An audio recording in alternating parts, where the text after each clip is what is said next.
उमापति महादेव की जय हो।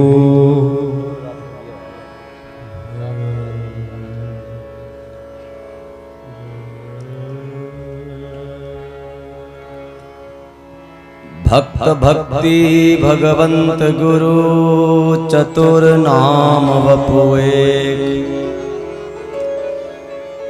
इनके पद वंदन किए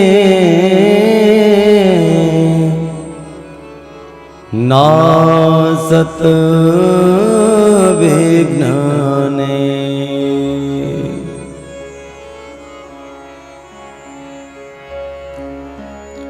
बोलिए भागवत भगवान की जय हो। जीवन का सौदा तुमसे किया है, जीवन का सौदा तुमसे किया है, हे मेरे मोहन, हे मेरे मोहन, हे मेरे मोहन। जीवन का सौदा तुमसे किया है, जीवन का सौदा तुमसे किया है, हे मेरे मोहन, हे मेरे मोहन, हे मेरे मोहन, हे मेरे मोहन। मन की मुरादें पूरी करो तुम, मन की मुरादें पूरी करो तुम, हे मेरे मोहन, हे मेरे मोहन, हे मेरे मोहन, हे मेरे मोहन।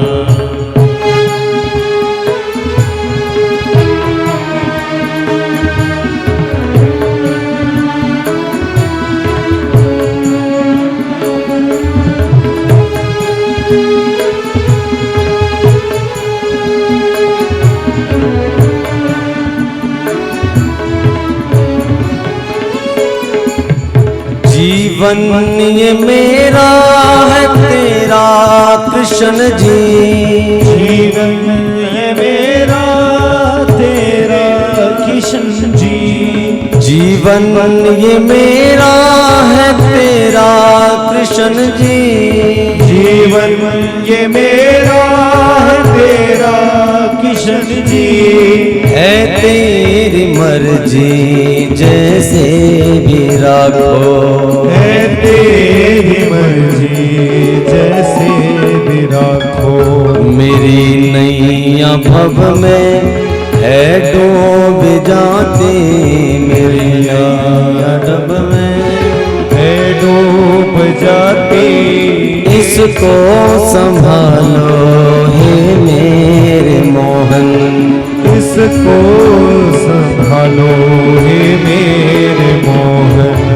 जीवन का सौदा तुमसे किया है, जीवन का सौदा तुमसे किया है, हे मेरे मोहन, हे मेरे मोहन, हे मेरे मोहन, हे मेरे मोहन।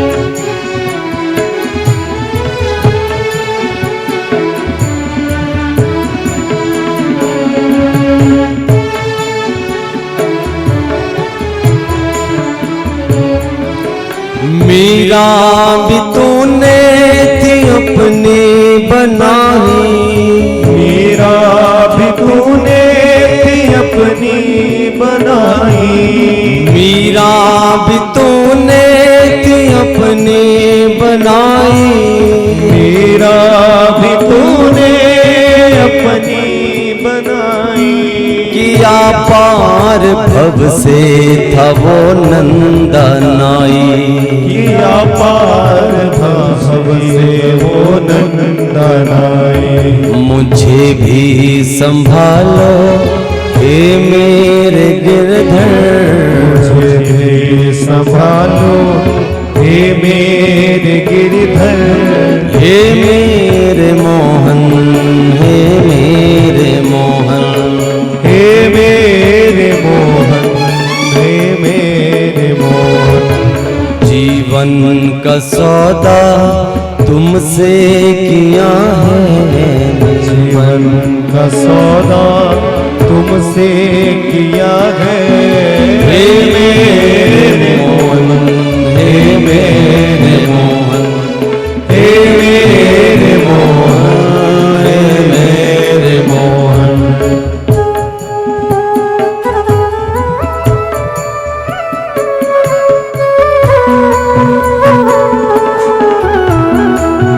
सभी मीठी मीठी तालियां बजाते रहे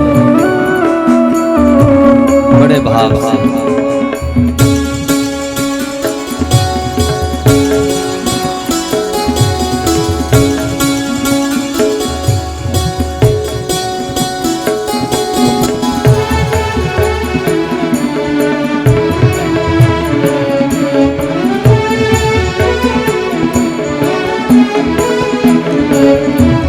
नहीं दुनिया की है परवाह मुझे बस, नहीं दुनिया की है मुझे परवाह बस।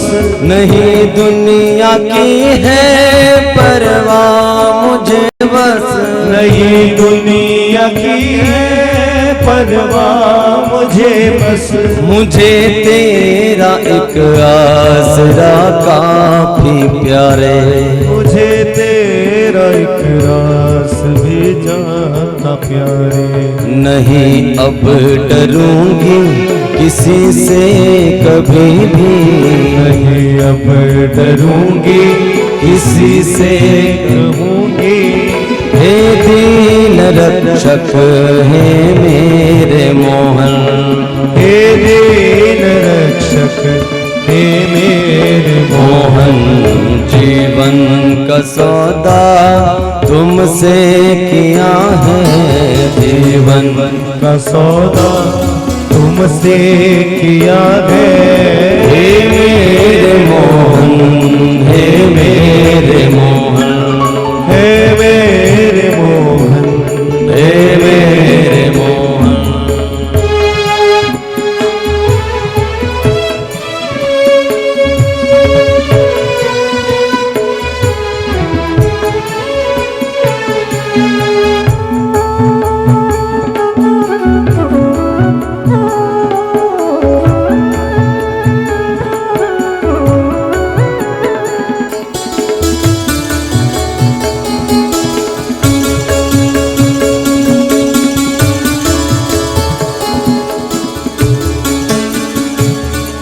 ये दुनिया है मतलब कि इसमें कपट है। ये दुनिया है मतलब कि इसमें कपट है। ये दुनिया है मतलब कि इसमें कपट है। ये दुनिया है मतलब कि इसमें कपट है। नहीं है किसी को किसी से दया की, नहीं है किसी को किसी से दया। तभी मैंने छोड़ा है सारे जगत को, तभी मैंने छोड़ा है सारे जगत को। तेरी शरण में हे प्यारे मोहन, तेरी शरण में हे प्यारे मोहन। जीवन का सौदा तुमसे किया है। जीवन का सौदा तुमसे किया है। मेरे मोहन, हे मेरे मोहन, हे मेरे मोहन, हे मेरे मोहन। बोलिए बोलिए भक्तवत्सल भगवान की जय हो। उमापति महादेव की जय हो। परम मंगलमय परात पराखिलेश्वर अकारण करुणा वरुणालय भक्तवांछा कल्पतरु तड़ियुदित विनंदित पीतांबरधारी भगवान श्री बालकृष्ण की वांगमयी प्रति स्वरूपा श्रीमद्भागवत महापुराण एवं विद्वत बंधुओं एवं संगीताचार्य बंधुओं मुख्य यजमान सहित समस्त भगवत चरणानुरागी भगतजन एवं श्रद्धामयी माताओं,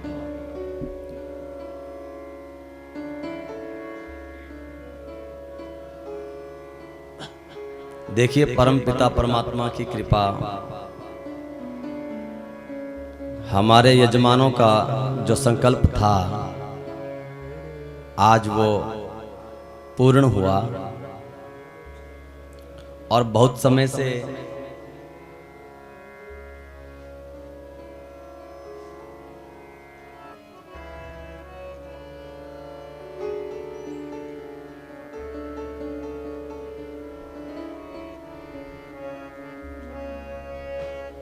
आज परमात्मा की कृपा से वो संकल्प पूरा हुआ।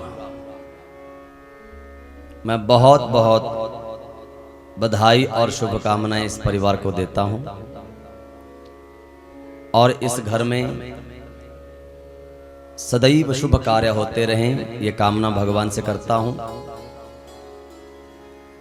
और इस परिवार का जितना भी धन लगे सत्कर्म पर लगे, कभी भी किसी प्रकार की आदि व्याधि जरा पीड़ा पर जो है इनका धन का व्यय ना हो, सर्वथा ये लोग स्वस्थ रहें। और जिन लोगों ने यहाँ पर कथा का श्रवण किया, इतने दिन आकर इस यज्ञ की महिमा शोभा को बढ़ाया और परमात्मा के दिव्य गुणानुवाद को पाया, उनको भी हमारी ओर से बहुत बहुत शुभकामनाएं हैं, क्योंकि यह कार्य परमात्मा की कृपा से ही होते हैं। जिस घर में जिस परिवार पर, जिस व्यक्ति पर, जिस जीव के ऊपर परमात्मा का अनुग्रह हो जाता है, उस कृपा के फलस्वरूप फिर भागवत की कथाएं करवाने का सौभाग्य मिलता है। और सबसे बड़ी बात यह है कि कलयुग में इहलोक और पितरलोक परलोक, इन सभी लोकों के लिए भागवत से बढ़कर कोई यज्ञ नहीं है।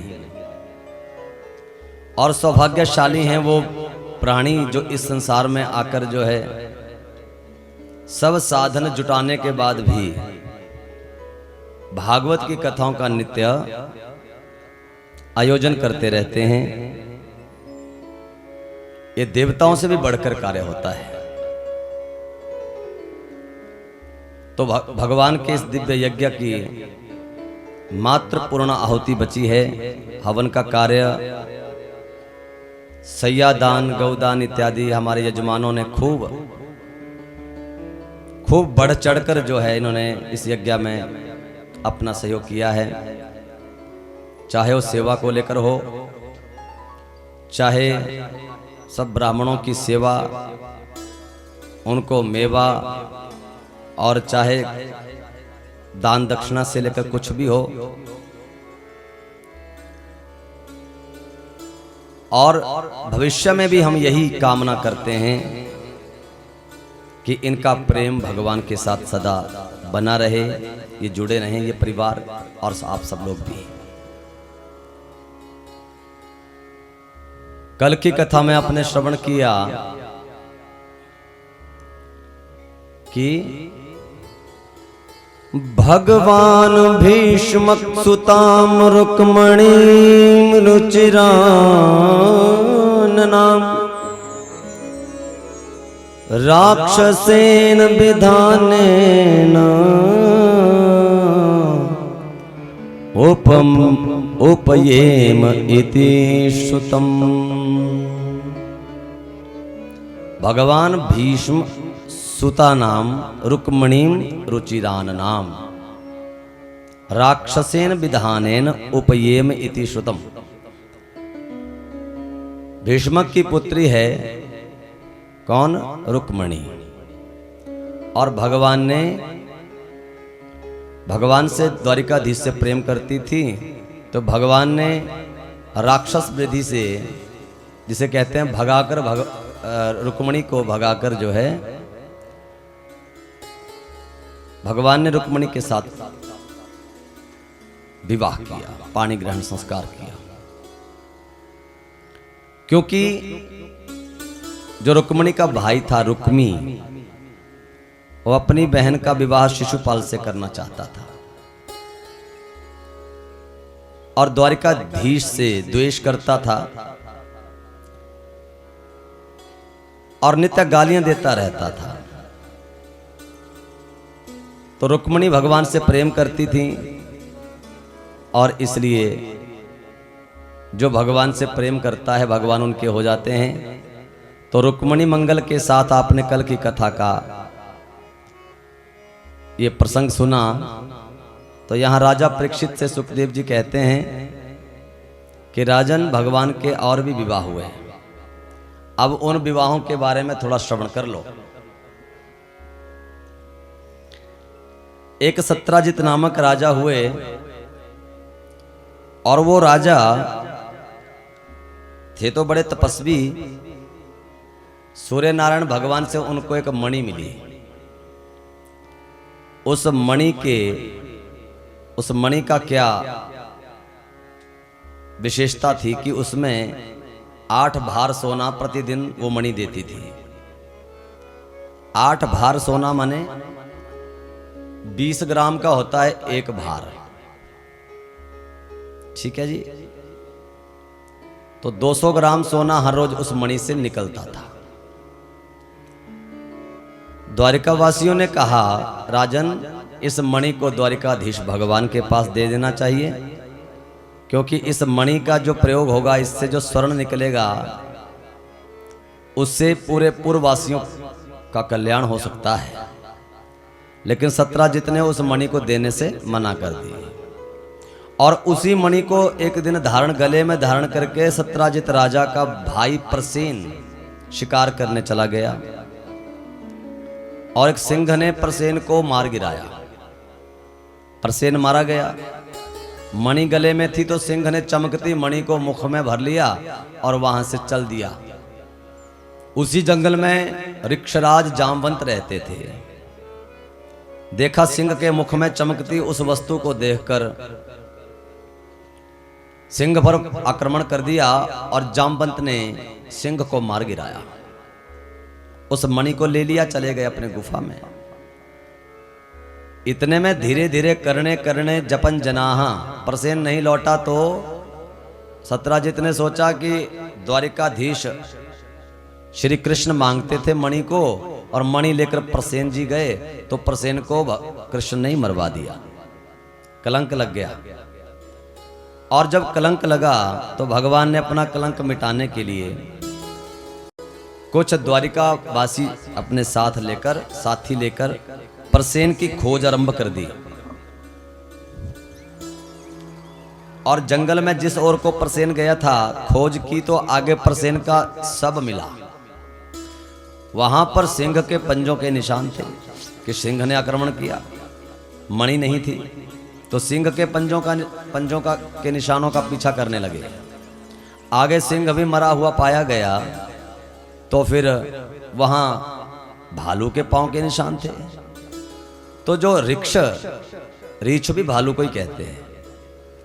तो जामवंत के पद चिन्हों का पीछा करते करते जामवंत की गुफा तक भगवान पहुंच गए। और जैसे गुफा के पास पहुंचे और वहां गुफा के बाहर ही अपने साथियों को जो सहयोगी थे उनको कहा, तुम यही रहना, मैं गुफा के अंदर प्रवेश कर रहा हूं, मणि की खोज करनी है। अगर मैं नहीं लौटा 2-4 दिन तो तुम वापस लौट जाना। भीतर गए तो भीतर क्या देखा, जामवंत की बेटी जाम्बवती जिसका नाम है, वो उस मणि से खेल रही है। उसके हाथ में वो चमकते ही मणि है। और जैसे कन्हैया हमारे द्वारिकाधीश उस गुफा में प्रवेश किए तो जामवंत ने एकदम से आक्रमण कर दिया, टूट पड़ा। तो भगवान ने जामवंत के साथ भीषण युद्ध किया और ये युद्ध 27 दिन तक चला। कितने दिन तक? भयंकर युद्ध चला। और 27वें दिन भगवान ने जामवंत ऋक्षराज जामवंत को पराजित कर दिया। और जब पराजित कर दिया तो जामवंत चरणों में गिर पड़ा, प्रभु मैंने आपको पहचान लिया है, आप ही हमारे प्रभु श्री राम हैं। मैंने पहचान लिया, क्योंकि मुझे बिना श्री राम भगवान के बिना कोई पराजित नहीं कर सकता और किसी में इतना बल नहीं है। तब भगवान ने कहा, जामवंत त्रेता में जब मैं राम बना था तो तुम्हें मुझसे 2-2 हाथ करने की इच्छा हुई थी, पर मैं मर्यादा पुरुषोत्तम था, इसलिए मैंने उस समय उचित नहीं समझा। आज तुम्हारी इच्छा पूरी की है। मणि वाली सारी बात बताई तो जामवंत ने कहा, महाराज ये तो सब आपकी बात ठीक है गुरु महाराज प्रभु, परंतु ये मणि तो मैं अपनी बेटी जाम्बवती को दे चुका हूं, और बेटी को दिया हुआ धन कभी पिता लौटा कर नहीं लेता, वापस नहीं लेता है। तो अब क्या किया जाए? तब जामवंत ने कहा, प्रभु एक मेरे पास नीति है, एक तरकीब है। क्या? आप मेरी बेटी से विवाह कर लीजिए, ठीक है? आप विवाह कर लोगे, दहेज में मणि मैं आपको दे दूंगा। तो भगवान ने दूसरा विवाह जामवंत की बेटी से किया, जिसका नाम जाम्बवती है। विवाह कर लिया, मणि लेकर लौटे। सत्राजित को जब मणि सौंपी तो सत्राजित चरणों में गिर पड़ा, प्रभु मैंने आपके बारे में क्या नाम शनाब बक दिया, आपकी कितनी अपकीर्ति की, और प्रभु अब मेरी कितनी अपकीर्ति होगी आप भली भांति जानते हैं, इसलिए इस मणि को आप ही रख लो प्रभु। भगवान ने कहा, अरे राम राम, जब मणि चुराई नहीं थी तब भी इतना हल्ला पड़ गया, अब जब ले जाऊंगा तो लोग सोचेंगे कि सच में ही श्री कृष्ण ने ही मणि को चुराया था, इसलिए ये मणि हम नहीं ले सकते। तो सत्राजित ने कहा, महाराज हमारी तो बड़ी अपकीर्ति होगी, अब इसका क्या होगा? आप एक काम कीजिए, हमसे रिश्तेदारी कर लीजिए। तो क्या करना है? तो सत्राजित ने कहा, हमारी बेटी है, हम विवाह के योग्य हो गई है, सत्यभामा। तो भगवान ने सत्यभामा से पाणी ग्रहण संस्कार किया और तीसरा विवाह भगवान का हुआ। ये भगवान का तीसरा विवाह हुआ सत्यभामा के साथ, और मणि भी ले ली। मणि अपने पास जब आ गई, अब मणि भी अपने पास आ गई और सत्राजित अपने क्या बन गए? समधी बन गए। ये 3 विवाह भगवान के हुए।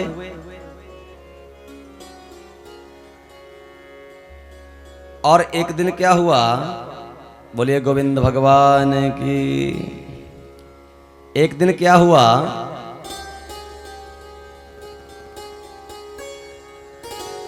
भगवान इंद्रप्रस्थ नगरी में आए। ये इंद्रप्रस्थ नगरी क्या है? दिल्ली का नाम ही इंद्रप्रस्थ नगरी था। तो दिल्ली घूमने आए, यमुना के तट पर भ्रमण कर रहे थे अर्जुन के साथ। तो वहां पर एक कन्या तपस्या कर रही है यमुना के तट पर। तो भगवान कृष्ण द्वारिकाधीश ने अर्जुन को भेजा, जाओ पूछो ये कौन है, ये किस लिए तपस्या कर रही है।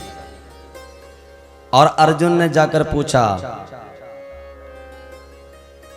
अर्जुन ने पूछा तुम कौन हो, अपना परिचय दो, एकांत में क्यों बैठी हो। तब उसने कहा,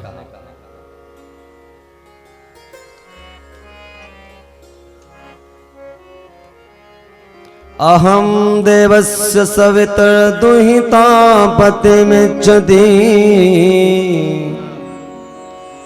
विष्णुं वरेण्यं वरदं तपः परममास्थितः। महाराज मैं अहम देवस्य सवितुर दुहिता, मैं सविता की दुहिता हूँ, माने सूर्य की पुत्री हूँ। मेरा नाम कालिंदी है और मैं द्वारिकाधीश को पति के रूप में पाने के लिए तपस्या कर रही हूँ। अर्जुन ने जाकर भगवान के पास जाकर कहा कि प्रभु लगता है कि आपका बृहस्पति बड़ा तगड़ा चल रहा है। हाँ क्या हुआ, ये कन्या भी, ये देवी जी भी आपसे विवाह करना चाहती हैं। तो भगवान ने उस देवी की, ये कालिंदी कौन है, ये यमुना जी हैं, तो जाकर कालिंदी से भी पानी ग्रहण संस्कार किया। भगवान के 4 विवाह हो गए। और अवंती उज्जैन देश के राजा हैं विंद अरविंद, उनकी बहन का नाम है मित्रवृंदा। भाई राजनीतिक लाभ लेने के लिए दुर्योधन के साथ अपनी बहन का वर्ण करना चाहते थे, विवाह करना चाहते थे। तो मित्रवृंदा के विवाह के स्वयंवर में मित्रवृंदा को द्वारिकाधीश भगवान दिखाई दिए और मित्रवृंदा ने दुर्योधन को माला नहीं पहनाई, जाकर द्वारिकाधीश को पहना दी। जब भाइयों ने विरोध किया, बोलिए गोविंद भगवान की, जब भाइयों ने विरोध किया तो भगवान ने मित्रवृंदा का हरण कर लिया। ये भगवान का 5वां विवाह हुआ। कितने विवाह हो गए बताइए? 5 हो गए ना। और एक महाराज कौशल नरेश नगन जीत थे, जिनकी बेटी का नाम था सत्यभामा। राजा ने प्रतिज्ञा करी कि हम मेरे पास 7 बलिष्ठ बैल हैं, एक रस्सी में जो इन बैलों को नथ देगा उसके साथ अपनी बेटी का विवाह करूंगा। बड़े बड़े राजा महाराजा है, बड़े बड़े बलिष्ठ, एक भी बैल को पकड़ नहीं पाए। रस्सी से नथना तो दूर की बात थी, परंतु द्वारिकाधीश भगवान ने अपने 7 रूप बनाए और 7 रूप बनाकर 7 बैलों को एक रस्सी से नथ दिया और भगवान का ये सत्या देवी से विवाह हुआ। भगवान का 6ठा विवाह हुआ। अब वसुदेव की एक छोटी बहन थी श्रुत कीर्ति, भगवान से बड़ा प्रेम करती थी और अब स्नेह को प्रगाढ़ बनाने के लिए, उस प्रेम की प्रगाढ़ता के लिए उसने अपनी बेटी भद्रा का विवाह द्वारिकाधीश से किया। ये भगवान का 7वां विवाह हुआ। और एक बार भगवान ने ऊपर मछली को नीचे प्रतिबिंब में देखकर जो है निशाना बनाकर जो है लक्ष्मणा नामक कन्या से पाणी ग्रहण संस्कार किया। ये भगवान का 8वां विवाह संपन्न हुआ। इस प्रकार से 8 विवाह तो अलग अलग हुए, परंतु 16,100 कन्याओं के साथ भगवान ने एक बारी में ही पाणी ग्रहण संस्कार किया। और ये कन्या कौन थी, इसके बारे में भी सुनो। सुखदेव जी कहते हैं, राजन प्राग ज्योतिषपुर के राजा हैं भौमासुर। ये दानव था और भौमासुर इसका नाम था। तो इसने प्रतिज्ञा करी थी कि 20,000 कन्याओं से इकट्ठे विवाह करूंगा। तो ये राजा जो है जहां पर भी चढ़ाई करता राजा किसी दूसरे राजा पर, तो राजकन्याओं को उठाकर ले आता था। और इसके कारागार में 16,100 कन्याएं बंद हो गई थी। अब 16,100 कन्याएं तो हो गई, परंतु 20,000 अभी हुई नहीं थी। इतने में भगवान ने गरुड़ के ऊपर बैठकर सत्यभामा को साथ लेकर पराग ज्योतिषपुर में चढ़ाई कर दी। द्वार पर रक्षा कर रहा एक दैत्य जिसका नाम मुर है। मुर दैत्य को 5 मुख वाला ये दैत्य है, इसके साथ भगवान का भयंकर युद्ध हुआ। भगवान ने इस मुर नामक दैत्य को मारा। भगवान का नाम पड़ गया मुरारी। क्या नाम पड़ गया? कृष्ण मुरारी लाल की। तो ये मुरारी नाम पड़ गया। भीतर गए तो भौमासुर के साथ भगवान ने युद्ध किया और भौमासुर का कल्याण भी कर दिया। इसके बाद 16,100 कन्याओं को मुक्त किया कारागार से, और वो कन्या सब सब कन्याएं रोने लगी, हाथ जोड़ने लगी कि प्रभु अब इस दुष्ट की कारागार में रहने के बाद हमें कौन स्वीकार करेगा, हमारा जीवन तो बर्बाद हो गया। सब कन्याएं हाथ जोड़कर प्रार्थना करती हैं,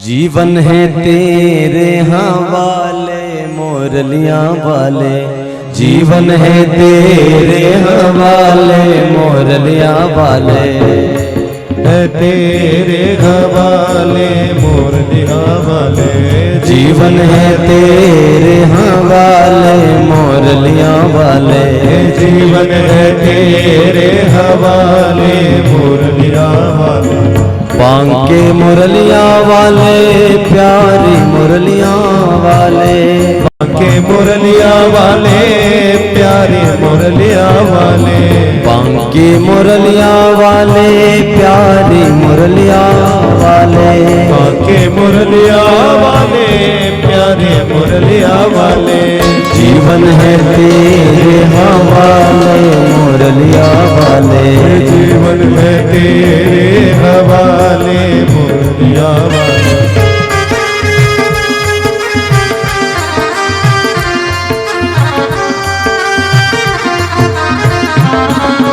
हरि बोल।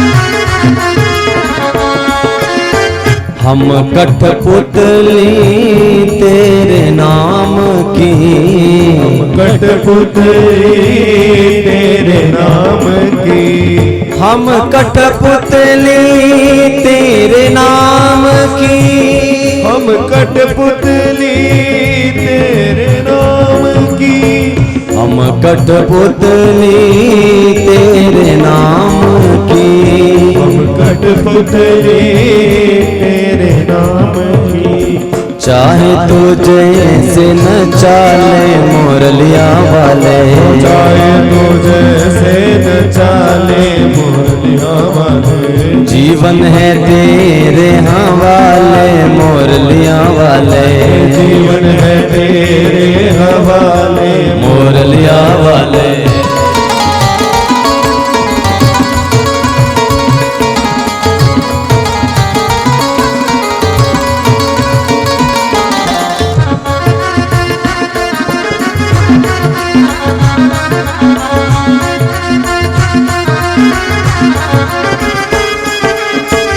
हम हैं मुरली तेरे अधर की, हम हैं मुरली तेरे अधर की, हम हैं मुरली तेरे अधर की, हम हैं मुरली तेरे अधर की, हम हैं मुरली तेरे अधर की, हम हैं मुरली तेरे अधर की, हम हैं मुरली तेरे अधर की, हम हैं मुरली तेरे अधर की, चाहे तुझे वाले मुरलिया वाले, चाहे तुझे से बजा ले मुरलिया वाले, जीवन है तेरे हवाले मुरलिया वाले, जीवन है तेरे हवाले मुरलिया वाले, जीवन है तेरे हवाले मुरलिया वाले, जीवन है तेरे हवाले मुरलिया वाले।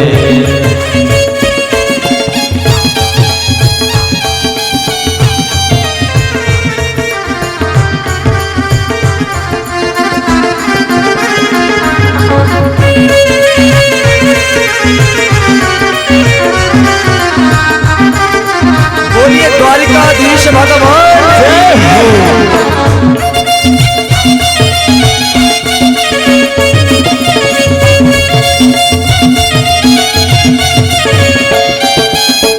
अपने अब तो हुए हैं बेगाने, अपने अब तो हुए बेगाने, अपने अब तो हुए हैं बेगाने, अपने अब तो हुए हैं बेगाने, अपने अब तो हुए हैं बेगाने, अपने अब तो हुए बेगाने, अपने अब तो हुए हैं बेगाने, अपने अब तो हुए हैं बेगाने, अपने अब तो हुए हैं बेगाने, अपने अब तो हुए बेगाने।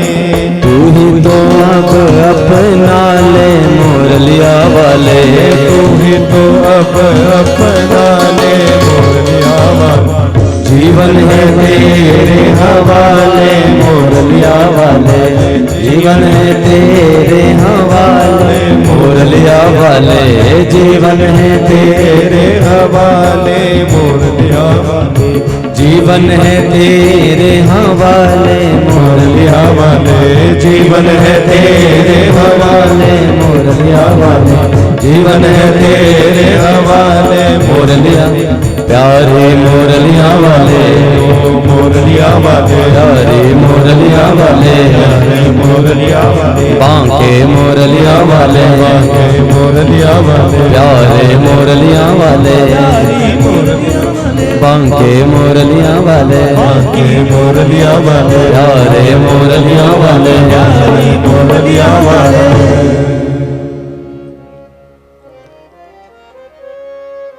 अब 16,100 कन्याएं जब मुक्त हुई तो सबने कहा जीवन है तेरे हवाले।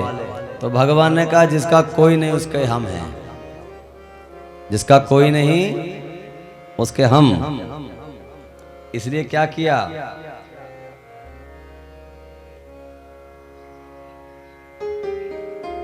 इसलिए 16,100 कन्याओं से द्वारिकाधीश ने इकट्ठे पाणी ग्रहण संस्कार किया और भगवान के कुल विवाह हो गए 16,100 कितने 8, और प्रत्येक रानी से 10-10 पुत्र हुए।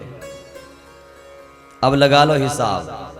ऐसे ही सारा यदुवंश आगे बढ़ा, भगवान का सारा वंश आगे बढ़ा और महाराज एक बार पोते पड़पोते भगवान के हो गए।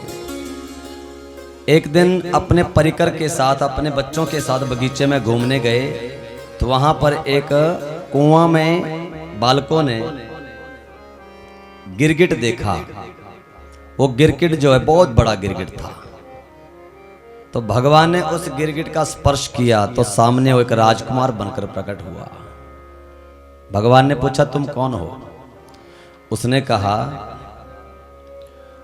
नृगो नाम नरेंद्रो हमिक्ष्वाकुतनयः प्रभो। महाराज मैं नृग नामक का राजा था। अरे राजा थे फिर गिरगिट क्यों बने? महाराज किसी पाप के कारण जो है गिरगिट बना। कौन सा पाप? तो महाराज मैं गौदान करता था। बोलो राधे राधे। गौदान करता था, मेरे जैसा कोई दानी नहीं था। हर रोज बढ़िया सवत्सा दूध देने वाली गौ का मैं दान करता था, एक ब्राह्मण को हर रोज एक गाय का।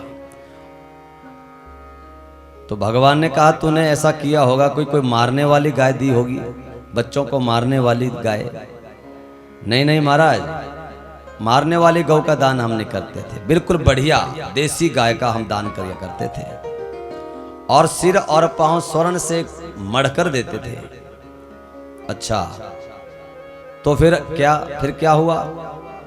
दूध देती थी। हाँ दूध देने वाली।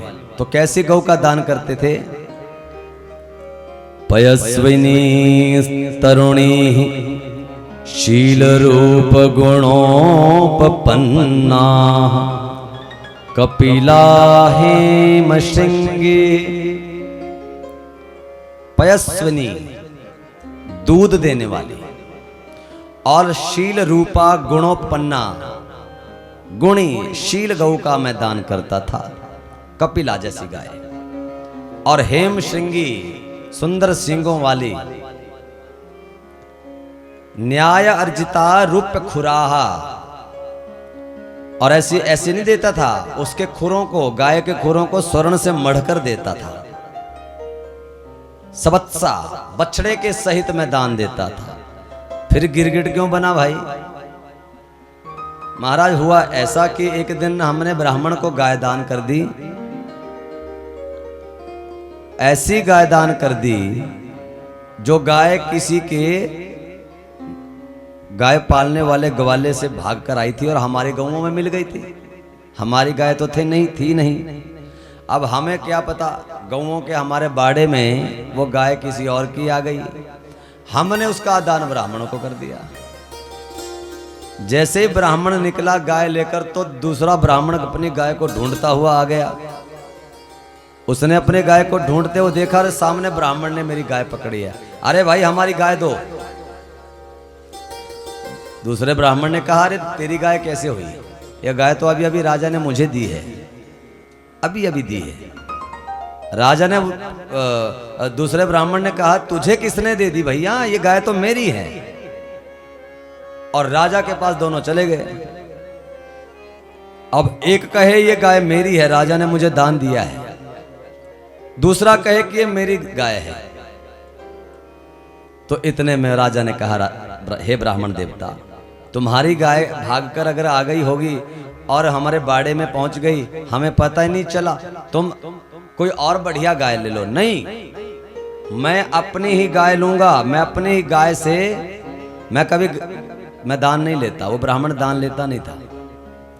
मैं अपनी गाय का दूध ही पीता हूं, अपनी गाय की सेवा करता हूं, और किसी की गाय, और मुझे अपनी गाय चाहिए। दूसरा ब्राह्मण कहे कि ये गाय का अभी मुझे दान हुआ है।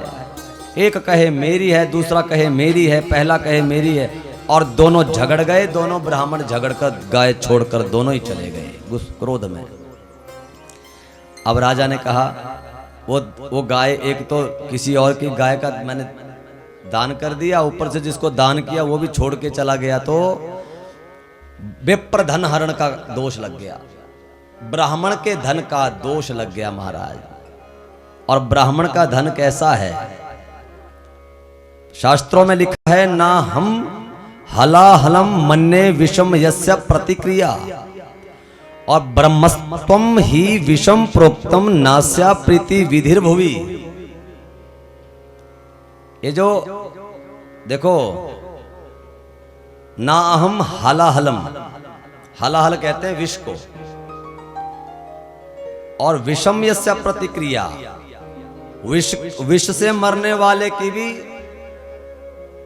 गति हो जाती है। कैसे? वो विष से सिर्फ स्वयं मरता है, लेकिन ब्रह्मस्त्वम ही विषम प्रोक्तम नास्य प्रति विधि भुवि। ब्राह्मण विप्र धन, ब्राह्मण का धन जो हरण करता है भैया, ये तो आग है। अब आग में आग राख कर देती है, माने आग जब लगती है तो समूल नाश करती है। तो विप्र धन हरण जो करने वाला होता है उसका समूल नाश होता है। ब्राह्मण का कभी गलती से भी 1 रुपए भी, उसका हरण भी कभी गलती से ना हो, ध्यान रखना, इस कथा से मिलता है। चाहे अनजाने में भी हो जाए। अब राजा से तो अनजाने में हुआ, लेकिन गिरगिट बनना पड़ा।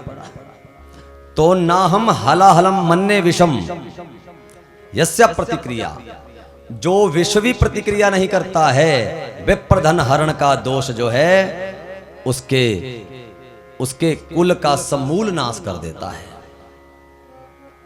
विप्र धन हरण कुल का समूल नाश करता है। विष से तो एक ही मरेगा जिसने पिया। इसलिए महाराज जब मैंने शरीर को त्यागा, तो महाराज जब हिसाब किताब होने लगा, तो भैया अब चित्रकेतु ने बही खोली, तो उसने कहा, महाराज एक ही दोष है विप्र धन हरण का, अन्य सब पुण्य ही पुण्य कमाए हैं। बोलो पहले पुण्य भोगोगे स्वर्ग में या नरक में जाओगे? तो मैंने कहा महाराज एक ही दोष लगा है, एक ही पाप हुआ है, तो पहले मैं इसी को भोग लेता हूं। तो मुझे गिरगिट बनना पड़ा, जीवन भर इस कुआं में रहा दुखी कष्ट से। आज आपका स्पर्श हुआ तो मैं मुक्त हुआ हूं महाराज। बोलिए गोविंद भगवान की।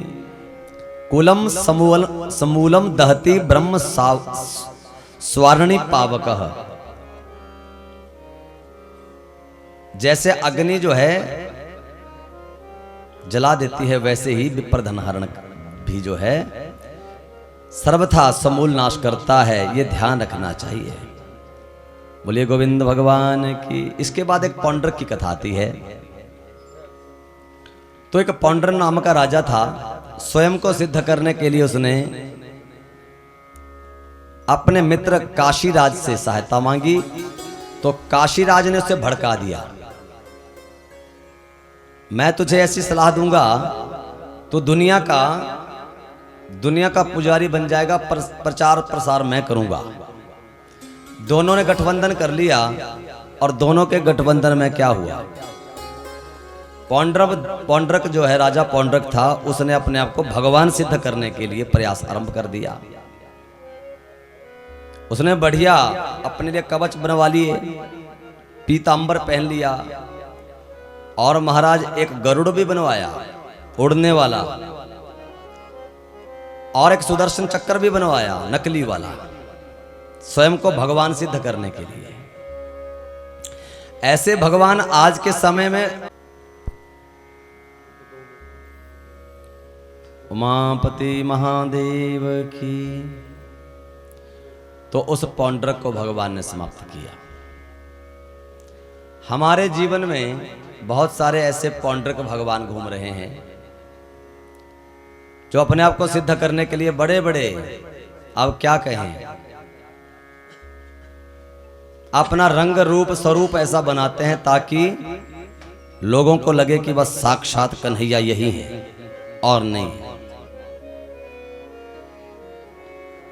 और संत की भाषा तो हमने आपको समझा दी है, ठीक है ना। इसके बाद द्विविध बानर के आतंक से दुखी जीवों की रक्षा के लिए बलदाऊ भैया ने द्विविध बानर का कल्याण किया, उसका संहार किया। बोलिए गोविंद भगवान की। शिशुपाल के वध की कथा आती है। पांडवों के राजसूय यज्ञ में युधिष्ठिर ने प्रश्न किया कि सबसे पहले पूजन किसका हो? तो सबने कहा कि द्वारकाधीश का सर्वप्रथम पूजन होना चाहिए। शिशुपाल वहीं बैठा था। शिशुपाल खड़े होकर गालियां देने लगा भगवान को।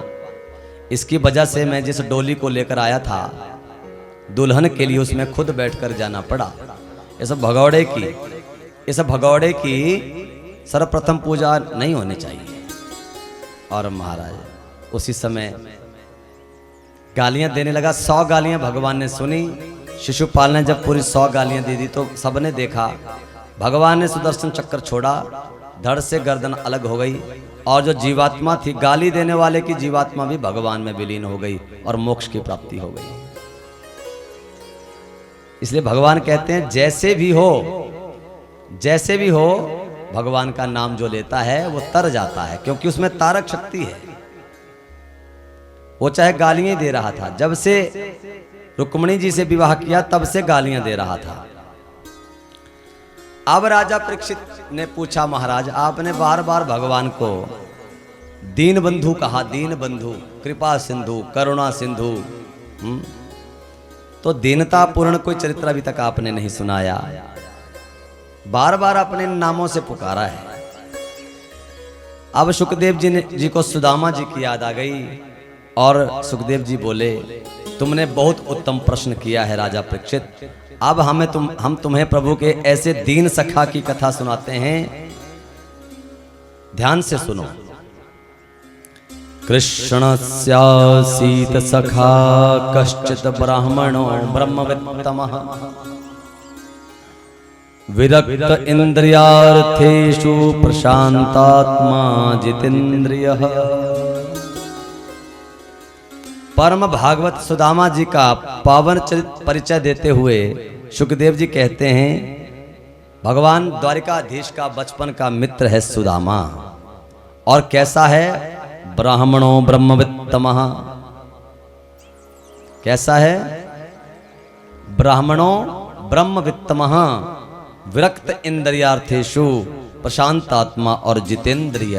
ऐसा ब्राह्मण है। घर में विवाह हुआ है, पत्नी का नाम है सुशीला। क्या नाम है? सुशीला है और बच्चे भी हैं, परंतु गरीबी इतनी है कि भिक्षा मांग मांग कर गुजारा करते थे। अब लोगों ने भिक्षा देनी भी बंद कर दी। और जब भिक्षा देनी बंद कर दी, अब घर में खाने के लाले पड़े हैं, कोई कुछ। और जब बच्चे भूख से पीड़ित होते हैं, घर में खाने को कुछ नहीं है, तो माँ कहती बेटा आज एकादशी है। अब बच्चों को यही पता नहीं है कि एकादशी कितने दिन की होती है। जब भी माँ कहती है एकादशी है, जल पियो और सो जाओ। इतनी गरीबी है, टूटी फूटी सी झोपड़ी में रहते हैं। और भगवान द्वारिकाधीश ने सोचा मेरे सखा जो है सुदामा अब यहाँ आने वाले नहीं है, क्योंकि संतोषी ब्राह्मण है, प्रशांत आत्मा, जितेंद्रिय। भगवान से मिलना तो चाहते हैं पर मांगना नहीं चाहते हैं। इसलिए द्वारिकाधीश के भगवान के पास नहीं जाते, पर प्रेम भगवान से करते हैं, उनकी पूजा करते हैं, उनका ध्यान करते हैं। इसलिए भगवान ही स्वयं आ गए। भगवान ने ब्राह्मण का रूप धारण किया और आकर जो है ब्राह्मण बनकर जो है सुदामा की कुटिया में कहा भिक्षाम देहि। भीतर से आवाज आई महाराज सूतक है, नहीं दे सकते। अरे सूतक है क्या? बेटा हुआ है बेटी हुई? महाराज बेटी हुई है। कैसी बेटी? गरीबी नामक बेटी पैदा हुई है। गरीबी। तो भगवान ब्राह्मण बने, बाहर से कहने लगे अरे वाह रे, द्वारिकाधीश के मित्र भी गरीब, बड़ा आश्चर्य है। और चले गए। द्वारिकाधीश श्री कृष्ण के मित्र भी गरीब। इतने में शाम को जब सायंकालीन में सुदामा लौट कर आए, जलपान किया, तो सुशीला ने पूछा महाराज एक प्रश्न पूछूं? हाँ सुशीला पूछो। ये द्वारिकाधीश कृष्ण कौन है? और जैसे नाम शब्द सुनाई दिया, कुछ क्षणों के लिए तो सुदामा जी की समाधि लग गई, आंखें ओझल हो गई और आंखों से जलधारा गिरने लगी। सुदामा ने कहा हाँ सुशीला था एक हमारा मित्र है, बड़ा नटखट था, बचपन में हम इकट्ठे खेलते थे इकट्ठे। तो महाराज आपने मित्र से आज तक तो आपने कभी बताया नहीं, ना ही कभी गए नहीं। सुशीला कई बार मन किया जाने का, लेकिन खाली हाथ अपने मित्र सखा के घर, मेरे पास तो कुछ है ही नहीं, हमारे तो बच्चों को पालने के लिए भी कुछ लाले पड़े हैं, खाने के भी लाले पड़े हैं। और सुदामा का शरीर दुबला पतला, हड्डियां निकली हुई, एक धोती शरीर के ऊपर, चोटी रखी हुई। और महाराज इतने में सुशीला ने कहा जाना चाहिए। अगर तुम पहले कहते तो मैं व्यवस्था करती, तुम जाने की तैयारी करो, अपने मित्र से मिलने की तैयारी करो, हम व्यवस्था करेंगे। तो सुशीला ने क्या किया, दौड़कर गई और या चित्वा चतुरो मुष्टीन विप्रान पृथक तंडुलान चैलखंडेन तान बद्ध्वा भर्त्रे प्रादादुपायनम। याचित्वा चतुरो मुष्टीन, याचना कहते हैं मांगने को, 4 मुट्ठी, विप्रान पृथुक तंडुलान, 4 मुट्ठी चावल पृथक पृथक घर से, अलग अलग घर से 4 मुट्ठी चावल जो है लेकर आई। और महाराज एक फटी हुई धोती में उसे बांध दिया, उसमें एक संदेश भगवान के लिए लिखा। क्या संदेश लिखा?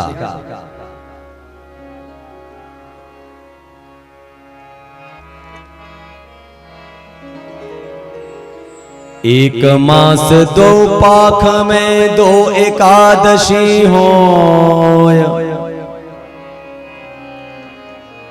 एक मास दो पाख में दो एकादशी हो, सो प्रभु दीन दयाल ने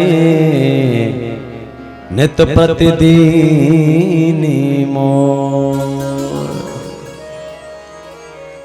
चले अब सुदामा के पास 4 मुट्ठी चावल दिया, सुदामा भगवान से मिलने चले। सुदामा मिलने चले, नगरी दूर है, पहुंच नहीं पा रहे हैं, पांव नंगे हैं, भीषण गर्मी है, और भीषण गर्मी में नंगे पांव से फटी धोती, नंगा देह, और चले हैं। पांव फट गए, पांव से रक्त बहने लगा, भयंकर पीड़ा होने लगी, मानो भगवान कह रहे हैं कि भगवान से मिलना आसान नहीं, थोड़ा कष्ट उठाना होता है।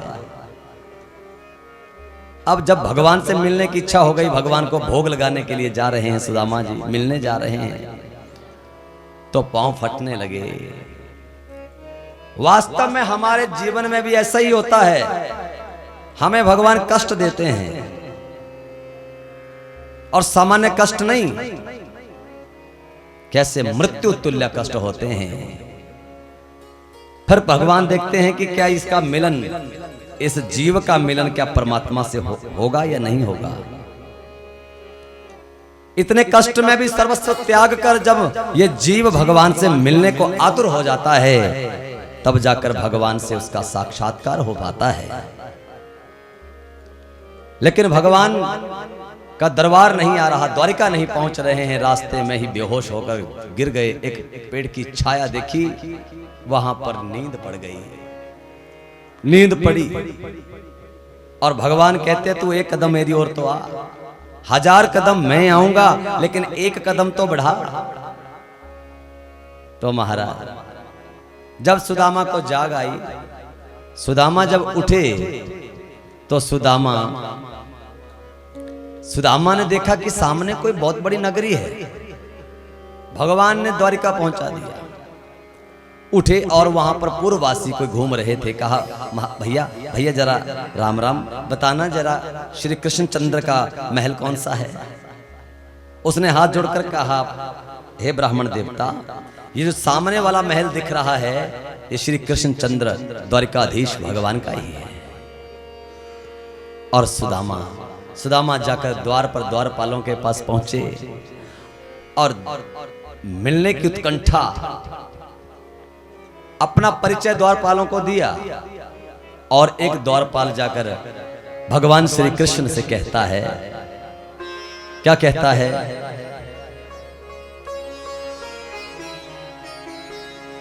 शीश पगाना जगा तन में प्रभु,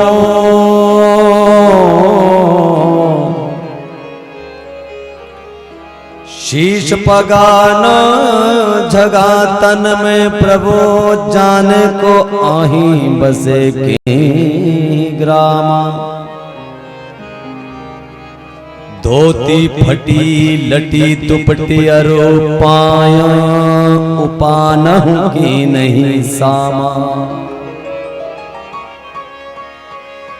द्वार खड़यो तुझ दुर्लभ एक रहयो, चकिसो वसुधा अभिरामा। पूछत दीन दयाल को धाम, बदावत अपनो नाम सुदामा। और प्रभु के कान में जैसे सुदामा नाम पड़ा, भगवान अपने सिंहासन से कूद कर दौड़ पड़े। पीतांबर भी गिर गया, पादुकाएं पहनने भूल गए। दोनों भुजाएं पसारे हुए सुदामा सुदामा सुदामा कहते हुए दौड़ पड़े। भगवान भागते गए महाराज, भागते गए। सारी सावधानियां हट गई। ऐसी कौन सी विभूति आ गई जो आज पादुकाएं पहनने भी भूल गए, पीतांबर भी गिर गया।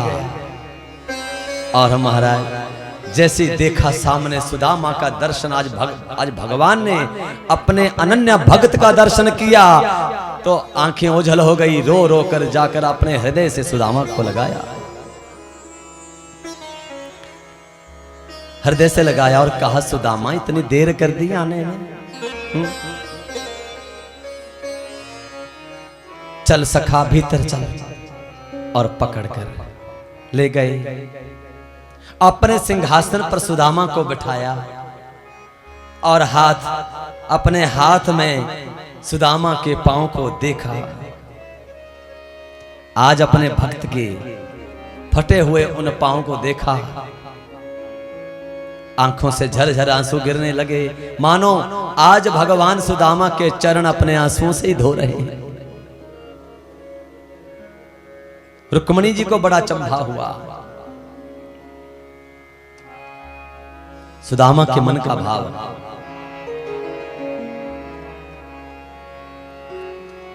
अरे द्वारपालो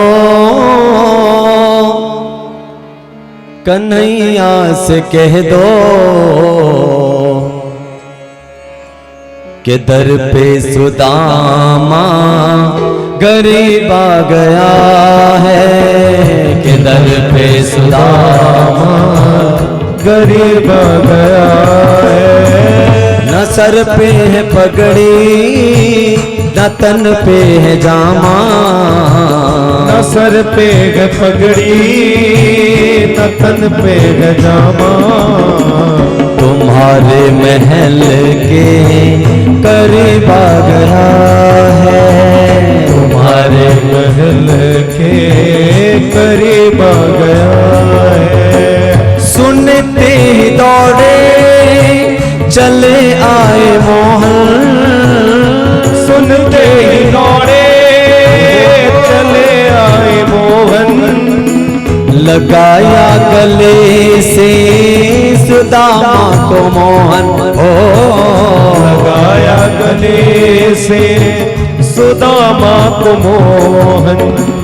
हुआ रुक्मिणी को बहुत ही अचंभा, हुआ रुक्मिणी को बहुत ही अचंभा। ये मेहमान कैसा अजीब आ गया है, मेहमान कैसा अजीब आ गया है। ओ अरे द्वारपालो कन्हैया से कह दो, अरे द्वारपालो कन्हैया से कह दो कि दर पे सुदामा गरीब आ गया है, कि दर पे सुदामा गरीब आ गया।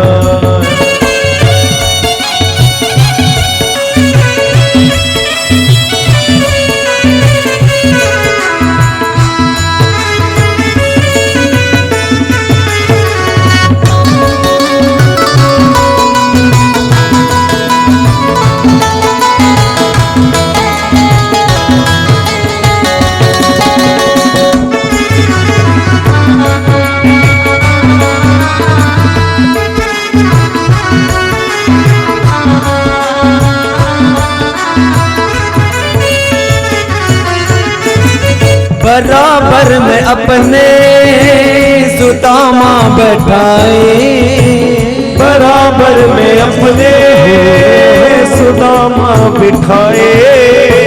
चरण आंसुओं से शाम ने धुलाए, ओ चरण आंसुओं से शाम ने धुलाए। न घबराओ प्यारे जरा तुम सुदामा, न घबराओ प्यारे जरा तुम सुदामा। खुशी का समा तेरे करीब आ गया है, खुशी का समा तेरे करीब आ गया है। ओ हरिद्वार पालो कन्हैया से कह दो, हरिद्वार पालो कन्हैया से कह दो, के दर पे सुदामा गरीब आ गया है, के दर पे सुदामा गरीब आ गया है, के दर पे सुदामा गरीब आ गया है, के दर पे सुदामा गरीब आ गया है।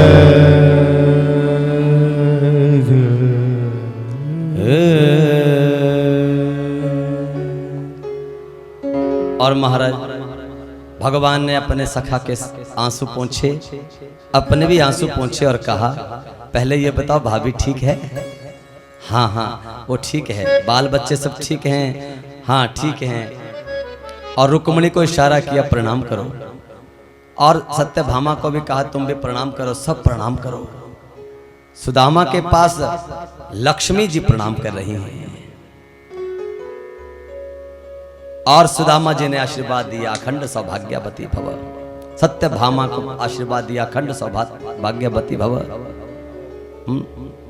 कालिंदी आई, भद्रा आई, सत्या देवी आई, और ऐसे ऐसे जब कतार लगी, अब सुदामा जी का हाथ थक गया। जब 100-150 हो गई, तब लंबी कतार देखकर कन्हैया से पूछा, कन्हैया ये कितनी हैं? कि मित्र ज्यादा नहीं, 16,108 ही है। हे भगवान, अरे कन्हैया तुम्हारी तो लीलाएं बचपन से ही अद्भुत लीलाएं हैं। ले तुम्हारे सिर पे ही हाथ रख दिया, सबको आशीर्वाद हो गया, अखंड सौभाग्यवती भव। कन्हैया ने कहा वो तो ठीक है, पर ये बताओ भाभी ने खाली हाथ तो नहीं भेजा होगा, कुछ ना कुछ तो भेजा होगा, दिखाओ। अब 4 मुट्ठी चावल, जब भगवान का वैभव देखा, उत्कर्ष देखा, तो सुदामा ने छुपा दी। कन्हैया ने कहा देख सुदामा, बचपन में मां चने देती थी, उनको भी तो छुप छुप के खाता था, इसीलिए कृपणता होती है। अकेले ही खाते थे, भगवान को भोग नहीं लगाता था सुदामा। और भगवान ने जल्दी जबरदस्ती झपट के वो 4 मुट्ठी चावल जो है उनको छीन लिया, और जब फटी धोती में से चावलों को खोला, एक मुट्ठी ली, और भगवान ने मुस्कुराते हुए भोग लगाया, और सुदामा को इस धरती का, भूमंडल का राज्य सुदामा के नाम कर दिया, जो झोंपड़ी में रहने वाले हैं। और दूसरी मुट्ठी का जब भोग लगाया, ये त्रिलोक का राज्य जो है सुदामा के नाम कर दिया। और तीसरी मुट्ठी का चावल जब मुख में छोड़ने लगे, तो भगवान वैकुंठ देने लगे। इतने में रुक्मिणी ने हाथ पकड़ लिया कि प्रभु मैं जानती हूं तुम अपने भक्तों के लिए अपना सर्वस्व देने के लिए तैयार हो जाते हो, पर प्रभु ये भी सोचो हम कहां रहेंगे। आज सुदामा को अपना वैकुंठ तक देने के लिए तैयार हो गए। इसलिए हम भगवान को जब भोग लगाते हैं, भैया लेना तो भगवान से बहुत कुछ चाहते हैं, लेकिन अपने जीवन की कमाई, अपने जीवन का जो भी संग्रहण है, उसको भगवान के नाम भोग नहीं लगाते, लगा ही नहीं पाते। हाथ कसकर पकड़ लेते हैं, ये छूटता नहीं है ना। लेकिन सुदामा के पास कुछ नहीं था, मात्र बड़ी मुश्किल से 4 मुट्ठी चावल भगवान को देने के लिए, लेकिन भाव था उसमें छुपा हुआ। और भगवान कहते हैं भाव का भूखा हूं मैं,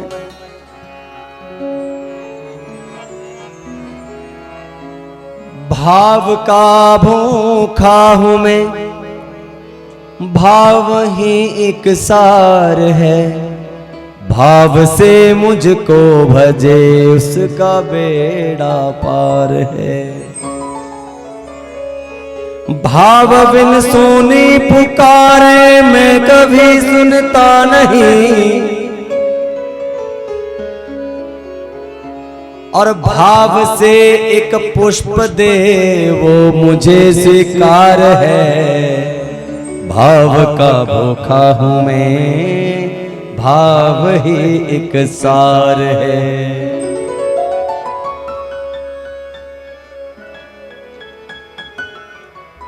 भगवान तो भाव के भूखे होते हैं। कुछ दिन सुदामा तहां रहे और सुदामा को अब लगा कि घर में छोटे छोटे नन्हे नन्हे बालक हैं और उनके लिए भी कुछ खाने की व्यवस्था करनी पड़ेगी। तो भगवान ने अपने वस्त्र पहनने को दिए थे, सुदामा को भी कहा। कन्हैया ने कहा, द्वारकाधीश ने कहा, तो ये सुदामा से कहा कि ये वस्त्र हमारे हैं, ये तो आपको लौटाने पड़ेंगे। और सुदामा तो संतोषी है, सोचने लगे और एकदम से जो वस्त्र भगवान ने पहनने को दिए थे वो भी लौटा दिए, अपनी फटी धोती पहन ली। अर्थात अपने भक्त को भगवान कभी भी अभिमान आने नहीं देते, उनको कृपणता में रखते हैं, कष्ट में रखते हैं, संकट में रखते हैं प्रभु। और जीवन के संकटों में घबराना नहीं चाहिए, ना जाने कौन सी परीक्षा परमात्मा भगवान की हो रही है। बोलो राधे राधे। सुदामा चले, लौटे और जैसे ही लौटे अपने कुटिया की ओर चलने लगे। इतने में कन्हैया ने एक संदेश लिखा और कहा, भाभी को यह संदेश जरूर देना। और उसमें लिखा था, क्योंकि सुशीला ने लिखा था कि एक मास दोई पाख में दो एकादशी होए, सो प्रभु दीन दयाल ने नित्य प्रतिदिन मोए। और आज लिख दिया, होनी थी सो है गई, होनी थी सो है गई, पर अब ना ऐसी होए। भावी तेरे भवन में नित्य द्वादशी होए। कि जो होना था हो गया भाभी, अब ऐसा नहीं होगा। अगर एकादशी में सब भूखे रहते हैं, निराहार रहते हैं, लेकिन द्वादशी में विविध पकवानों से उस व्रत को खोला जाता है। तो भाभी अब तुम्हारे घर में एक पकवान नहीं, विविध पकवान पकेंगे। और जैसे लौटे महाराज अपनी कुटिया की ओर, सुदामा नगरी की ओर पहुंचे। जैसे सुदामा नगरी की ओर पहुंचे,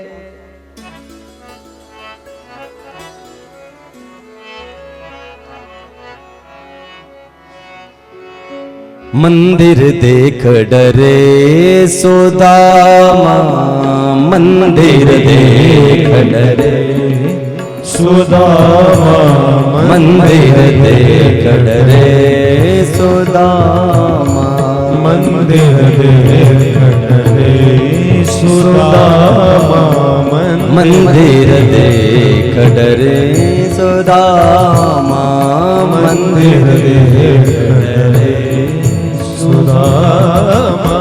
यहाँ तो थी मोरी टूटी झोपड़िया, यहाँ तो थी मेरी टूटी झोपड़िया, यहाँ तो थी मोरी टूटी झोपड़िया, यहाँ तो थी मोरी टूटी झोपड़िया। कंचन महल खड़े, कंचन महल खड़े, मंदिर देख डरे सुदामा, मंदिर देख डरे सुदामा, मंदिर देख डरे, मंदिर देख डरे, मंदिर देख डरे सुदामा। और महाराज वहां पर अब सुदामा की झोपड़ी नहीं है, वहां बड़े बड़े मंदिर और महल खड़े हैं। और सुदामा आंखें फाड़ फाड़ कर देखने लगे, अरे यहाँ तो हमारी झोपड़ी हुआ करती थी, ये महल किसने बना दिए, ये मंदिर किसने बना दिए, कंचन महल खड़े।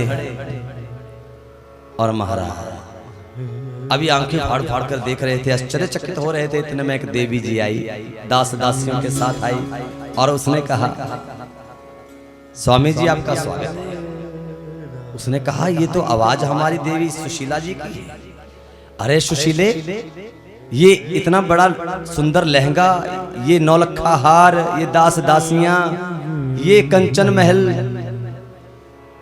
तो महाराज सुशीला ने कहा, तुम्हारे मित्र द्वारिकाधीश ने जिस समय उन चावलों का भोग लगाया, उस भाव का भोग ग्रहण किया है तो उसी दिन हो गया महाराज, हमें भी पता नहीं चला।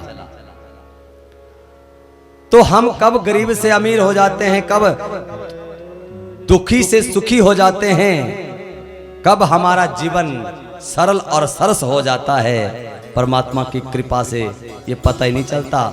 बस हमें लगे रहना पड़ता है, बार बार प्रयास दर प्रयास करना पड़ता है और एकदम कुछ नहीं मिलता। ध्यान रखना, समय लगता है और जब वक्त बदलता है तो कहते हैं कि वक्त बदलते देर नहीं लगती। और सुदामा की आंखों से फिर ओझल हो गई और सुदामा ने हाथ जोड़े द्वारिकाधीश भगवान का ध्यान किया और सुशीला को कहा, सुशीले, जो तुझे चाहिए था अपने बच्चों को पालने के लिए, तुम्हें कंचन महल मिल गए, मुझे कंचन महल तो चाहिए नहीं। मुझे तो कौन चाहिए? मुझे तो अपने कन्हैया चाहिए, मुझे द्वारिकाधीश से प्रेम है और अब तुम इन महलों में रहो और मैं अब यहां से दूर कहीं जाकर संन्यास धारण करके अब प्रभु की दिव्य कथाएं सुनूंगा, कथाओं का श्रवण करूंगा। और महाराज इस प्रकार से सुदामा सदा सदा के लिए चले गए और संतों में मिलकर दिव्य भगवान का भजन करते और झोपड़ी में रहते। क्योंकि परमात्मा की कृपा की जो छाया है, उस छाया में ऐसा कोई नहीं है जिसका जीवन बदला नहीं है, ऐसा कोई नहीं है जिसने कुछ मांगा उसे मिला ना हो। एक चोर अगर यहां पर आकर चोरी करने की कामना करता है, उसे भी भगवान उसकी भी सफलता कर देते हैं और कर्मों का फल तो उसे अलग मिलता है। और कितने आज इतने ऐसे कथावाचक हैं जो ठेकेदारी करते हैं, कथाओं को बेचते हैं, फिर भी कथाएं जब वक्ता वो कथा करते हैं तो उनको भी भगवान ने कोई कमी नहीं रखी। आज के समय में कोई कथावाचक गरीब नहीं है, वो धन की इच्छा से कथा करते हैं, उनको धन मिलता है। जिनको भगवान का प्रेम चाहिए उन कथावाचकों को भगवान का प्रेम मिलता है, जिनको मोक्ष चाहिए उन्हें मोक्ष मिलता है, जिनको खुशियां चाहिए उनको खुशियां मिलती हैं। बोलो राधे राधे। और हमने जीवन में जो कुछ मांगा हमें मिला। बस भगवान का भजन हो जाए और कुछ नहीं। क्योंकि एक बड़ा सुंदर भाव है,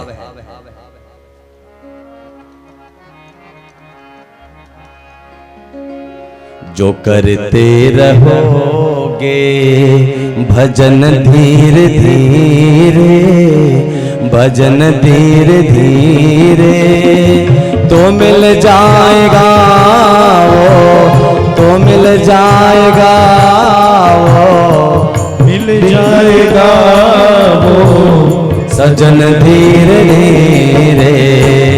जो करते रहोगे भजन धीरे धीरे, भजन धीरे धीरे तो मिल जाएगा वो, तो मिल जाएगा वो सजन धीरे धीरे।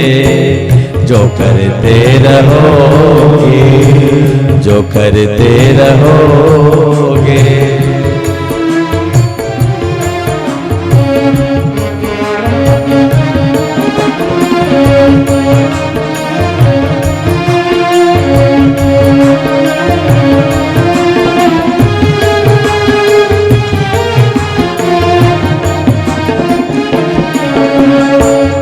अगर उनसे मिलने की दिल में तमन्ना, अगर उनसे मिलने की दिल में तमन्ना, अगर उनसे मिलने की दिल में तमन्ना, अगर उनसे मिलने की दिल में तमन्ना, वो दिल में तमन्ना, दिल में तमन्ना, अगर उनसे मिलने की दिल में तमन्ना, दिल में तमन्ना, करो शुद्ध अंतः, करो शुद्ध अंतः, करण धीरे धीरे जो करते रहोगे भजन धीरे धीरे,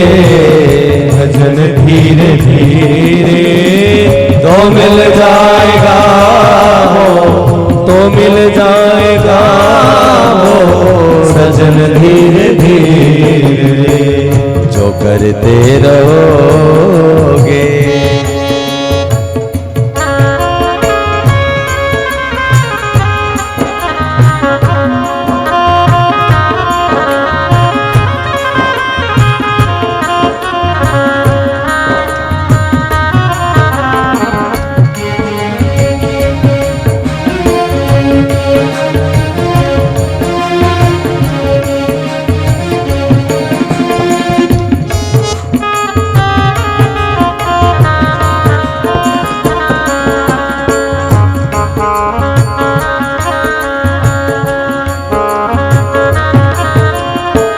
करो प्रेम भक्ति से पूजा हरि की, करो प्रेम से भक्ति सेवा हरि की, करो प्रेम भक्ति से सेवा हरि की, करो प्रेम से भक्ति सेवा हरि की, पूजा हरि की, पूजा हरि की, करो प्रेम भक्ति से सेवा हरि की, सेवा हरि की, तो मिल जाएगा तो मिल जाएगा वो, तो मिल जाएगा वो रत्न धीरे धीरे जो करते रहोगे भजन धीरे धीरे, भजन धीरे धीरे, ये तो मिल जाएगा तो मिल जाएगा वो, सजन धीरे धीरे जो करते रहोगे, जो करते रहोगे, जो करते रहोगे। अब एकादश स्कंध में यदुवंश को श्राप की कथा है। आइए जल्दी जल्दी में से भी श्रवण करते हैं और उसके बाद फिर कथा को विराम देते हैं। एकादश स्कंध जो है, 11वां स्कंध जो भागवत का है, वो मुक्ति स्कंध है। क्या है? मुक्ति स्कंध। भगवान ने एक दिन सोचा कि अब मेरा जाने का समय, भगवान 125 वर्ष के हो गए। कितने? 125। अब सोचने लगे अगर मैं यहां से अपने स्वधाम के लिए मेरा गमन हो गया और मैं चला गया कहीं, ये यदुवंशी जो हैं इस धरती का भार ना बन जाए। भगवान को ऐसा आभास हुआ तो द्वारिकाधीश भगवान ने क्या किया, क्योंकि यदुवंशी की जो संख्या थी ना 56 करोड़ हो गई थी। कितनी? 56 करोड़। एक से एक बलशाली सब यदुवंशी थे। इसलिए क्या किया, भगवान के मन में एक संकल्प हुआ और उसी संकल्प से संतों का आगमन हुआ। संत आ गए, भगवान ने सब संतों का बड़ा स्वागत किया और द्वारिकाधीश भगवान ने कहा कि हमारी ये इच्छा है कि आप चातुर्मास्य संपन्न करें, 4 महीने का अनुष्ठान करें। तो संत लोग सब बैठ गए, हवन कुंड बन गए, जगह जगह पर पर्णकुटिकाएं बन गई, पर्णकुटी झोंपड़ियां, और संत बैठे थे। इनमें से भगवान द्वारिकाधीश का एक पौत्र है, सांब जिसका नाम है, देखने में बड़ा भारी सुंदर था। एक दिन यदुवंशियों ने क्या किया, आपस में सोचा भी इन संतों को देखें कि ये कुछ जानते भी हैं या नहीं। तो क्या किया, यदुवंशियों ने सांब को साड़ी पहनाई, पेट पर कपड़ा बांध दिया, देखने में तो सुंदर था ही, और कहा घूंघट छोड़ दिया, और कुछ यदुवंशी पकड़कर संतों के पास ले गए कि महाराज की जय हो, महाराज जरा ये दिखाना था कि इस बहू के बेटा होगा या बेटी। और जितने महात्मा बैठे थे, सिद्ध कोटि के संत, ध्यान लगा लगा कर आंखें बंद मूंद मूंद कर देखने लगे, कहीं कुछ दिखे ना। अब दिखेगा क्या जब था ही कुछ नहीं। और उन्हीं संतों में ऋषि दुर्वासा भी बैठे थे। ऋषि दुर्वासा सब समझ गए, और उसी समय ऋषि दुर्वासा ने समीप जाकर कहा, दुष्टो, तुम यदुवंश में पैदा होकर द्वारिकाधीश भगवान के वंशज होकर तुम इस प्रकार से संतों का अपमान करते हो। और जो दुर्वासा को क्रोध आया, और दुर्वासा ने कहा, जाओ, हमारा श्राप है, इस तुम्हारी बहू से एक लोहे का मूसल पैदा होगा, वो मूसल तुम्हारे समस्त सारे यदुवंश का नाश करेगा।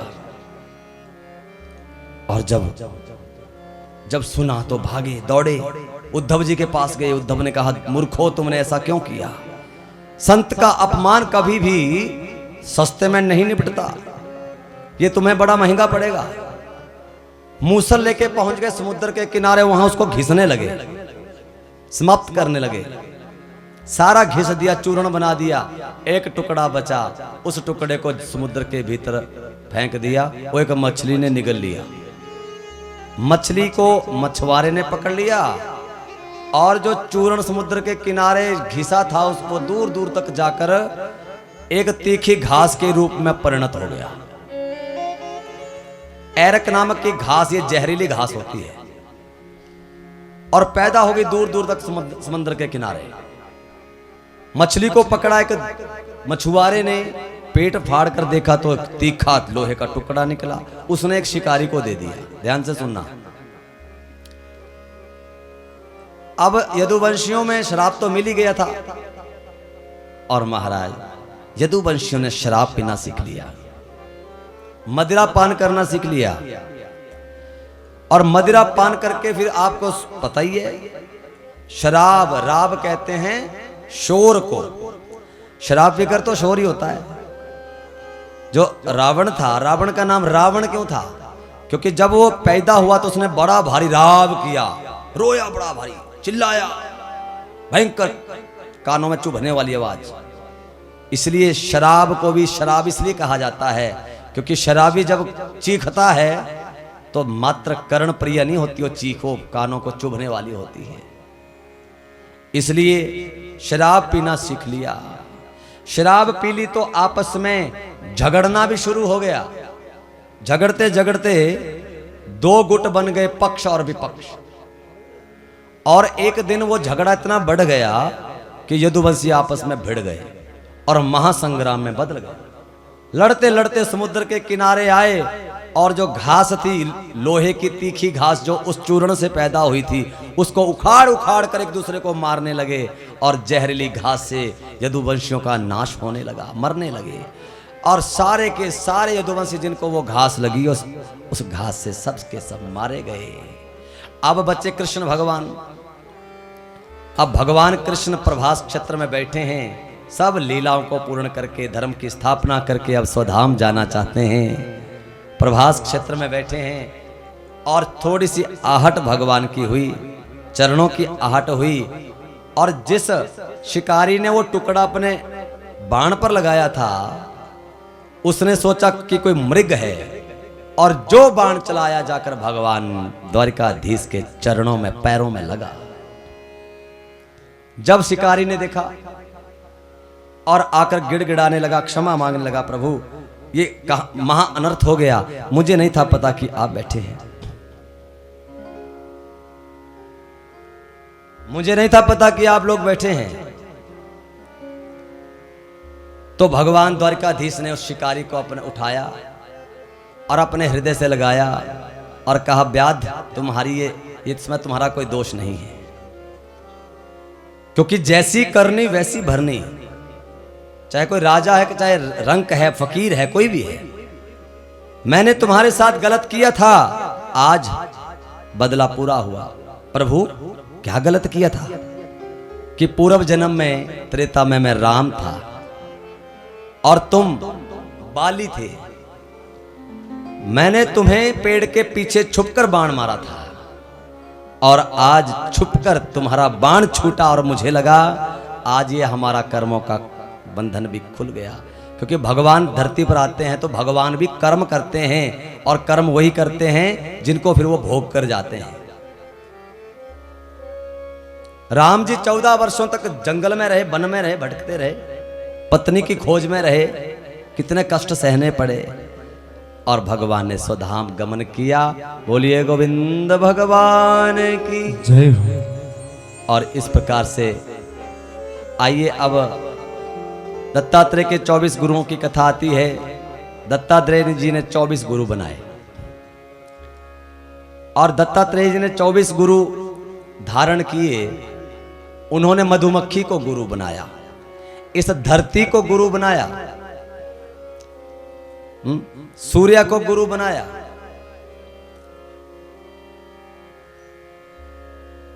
बोलिए राधे राधे। तो दत्तात्रेय जी ने गुरु बनाकर यह सीखा कि एक सन्यासी को हर 24 गुरुओं से 24 प्रकार से शिक्षा ली और गुरु बनाया कि एक सन्यासी को क्या करना चाहिए और क्या नहीं करना चाहिए। सन्यासी को कभी भी संग्रह नहीं करना चाहिए। मधुमक्खी को गुरु बनाया। मधुमक्खी जीवन भर संग्रह करती रहती है, लेकिन उसके शहद को कौन खाता है? लोग खाते हैं, दूसरे खाते हैं। बोलो राधे राधे। इसलिए मधुमक्खी को अपना गुरु बनाया, इस धरती को गुरु बनाया, इस भूमि को गुरु बनाया। जो धरती सदैव शांत रहती है और इसके ऊपर हल चलाओ, चाहे गैंती चलाओ, चाहे अस्त्र शस्त्र चलाओ, आग जलाओ, धरती कभी किसी को कुछ नहीं बोलती। समंदर को गुरु बनाया, समंदर भी शांत रहता है, लेकिन जब उसमें ज्वार भाटा आता है तो सर्वस्व नाश करता है। बस क्रोध हो तो समुद्र की तरह रहो, मत बोलो कुछ। और जिस दिन ज्वार भाटा आए उस दिन छोड़ो कुछ नहीं बस, क्योंकि जब पानी सिर के ऊपर से चला जाता है फिर क्रोध आना नहीं चाहिए, क्रोध करना चाहिए। बोलो राधे राधे। इस प्रकार से दत्तात्रेय जी ने यह सीखा कि सन्यासी को काठ की लकड़ी से भी काठ की स्त्री से भी स्पर्श नहीं करना चाहिए, लकड़ी की स्त्री से भी। जीती जागती से तो दूर की बात है, लकड़ी की भी नारी से स्पर्श एक सन्यासी को कभी नहीं करना चाहिए।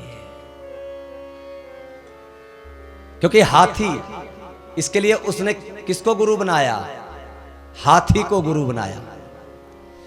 हाथी पकड़ने की प्रक्रिया क्या है? लकड़ी काठ की हथेली बनाई जाती है। हाथी को वश में करना किसी के वश का काम नहीं, जंगली हाथी को।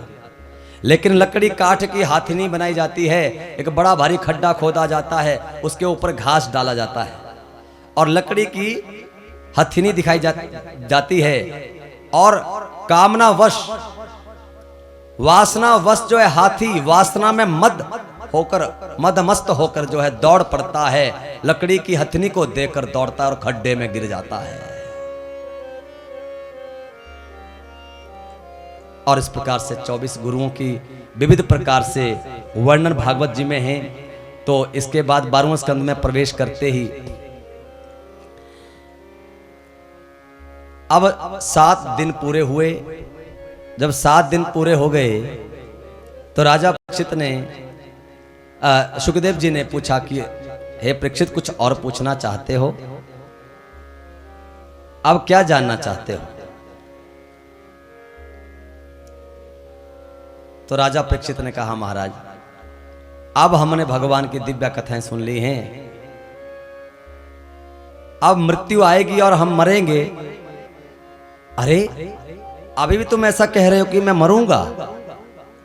नहीं नहीं प्रभु, मैं कह रहा हूं कि अब मुझे चाहे 100 एक क्या 100 तक्षक भी आ जाएं तब भी मुझे मार नहीं सकते, क्योंकि भागवत की दिव्य कथा का श्रवण किया है। अब ज्ञान हो गया राजा परीक्षित को कि मरता शरीर है, मरती आत्मा नहीं है। नैनम छिंदंती शस्त्राणि नैनम दहती पावका, मुझे आग नहीं जला सकती, हाँ मुझे शस्त्र नहीं मार सकते, मुझे सर्प नहीं काट सकते। अगर होगा क्या, अरे भैया ये लीला समाप्त हो जाएगी और क्या। इसलिए अपना कर्म सुधार लो। भागवत रूपी इस फल का अगर कोई पान कर सकता है, लेकिन पान कैसे करता है, भाव से इसे ग्रहण करता है, ऐसे नहीं कि ऐसे सुना दाल भात खाया गए, ऐसे नहीं। तो सदा सदा के लिए मृत्यु रूपी ग्राह से बच जाता है, दूर हो जाता है। क्योंकि भैया पेड़ों के पत्ते गिरते हैं तो पत्ता गिरता है तो पेड़ कभी चिल्लाता नहीं है, क्यों? पता है कि नए पत्ते आने हैं। तो इस संसार में 84 लाख योनियां हैं, हमें एक शरीर छोड़ते हैं दूसरा मिल जाता है। बोलो राधे राधे।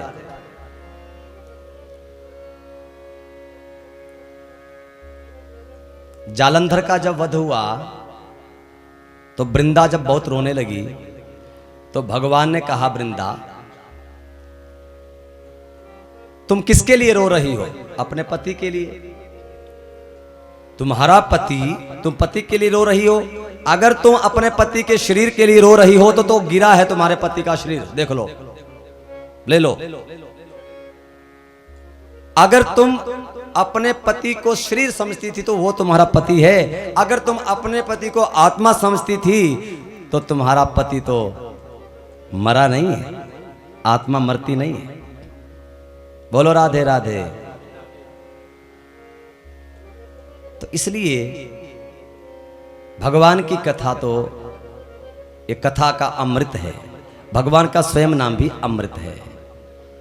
और सुखदेव जी उसी समय राजा परीक्षित के सामने से अंतर्ध्यान हो गए और सुखदेव जी अब चले सुखदेव जी, राजा परीक्षित जी चले और अपने महल में पहुंच गए। महल में पहुंचते ही उधर से तक्षक नाग चल पड़ा। सबको पता लग गया कि आज राजा परीक्षित को क्या होगा, श्राप मिला है तो तक्षक काटेगा।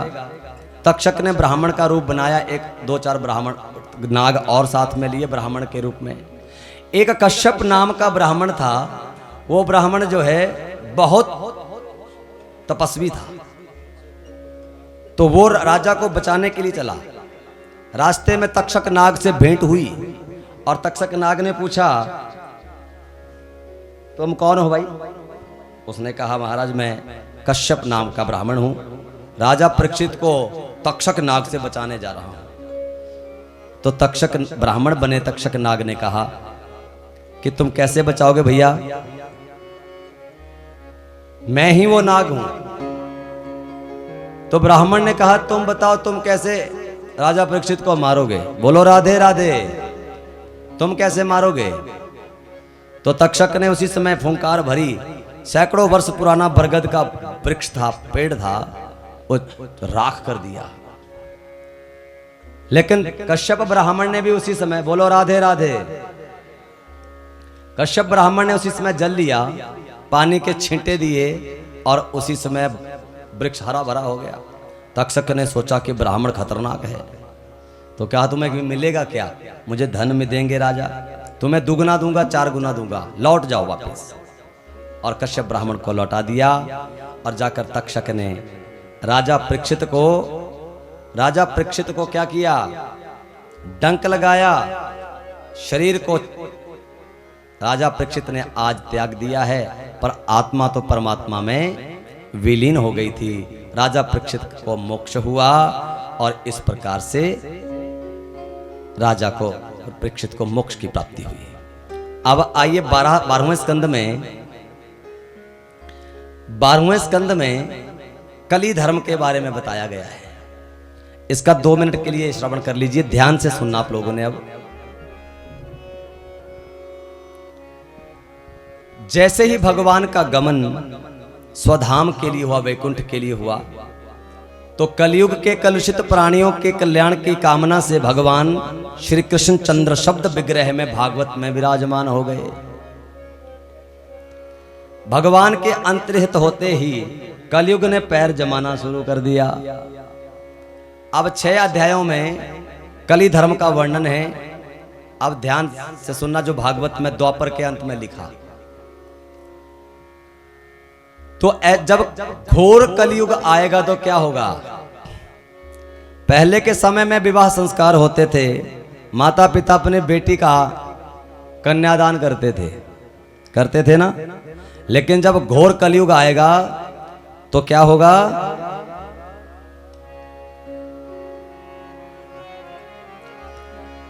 दाम्पत्ये विरुचिर तो मायैव व्यवहार के स्त्रीत्वे पुंसत्वे चहि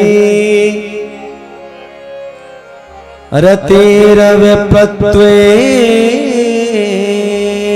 सूत्र में वही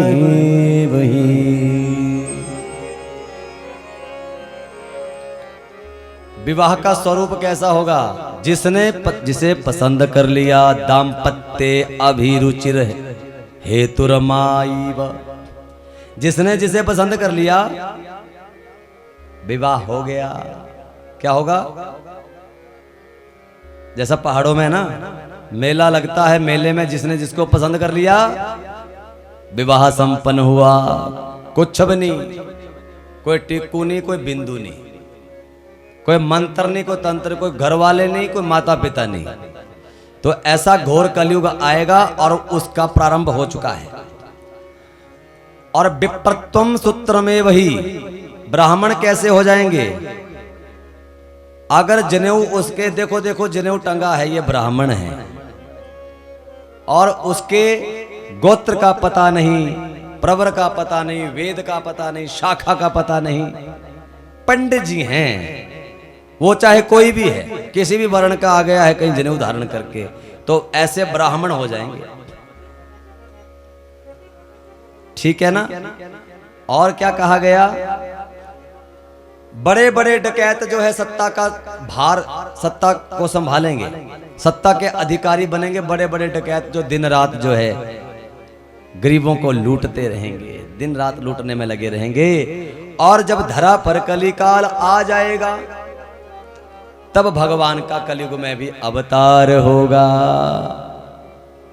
और भागवत जी में लिख दिया ये कौन सा अवतार होगा? ये कल्कि अवतार होगा। बोले कल्कि भगवान की। तो भागवत जी में स्पष्ट लिखा है,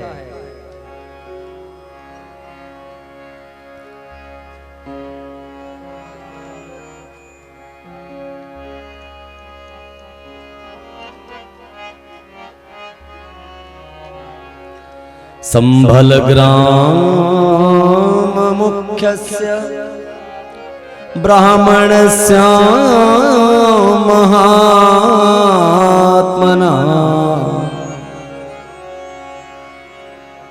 भवने विष्णु यशसा कल्कि प्रादुर्भविष्यति।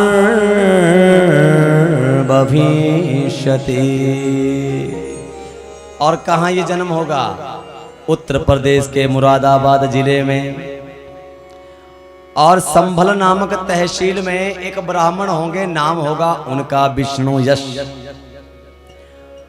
भगवान का कल्कि अवतार होगा, उनके यहाँ पर पुत्र बनकर आएंगे। और प्रभु के कल्कि अवतार में सांवला स्वरूप होगा, सफेद घोड़ा होगा, दिव्य सुगंध होगी।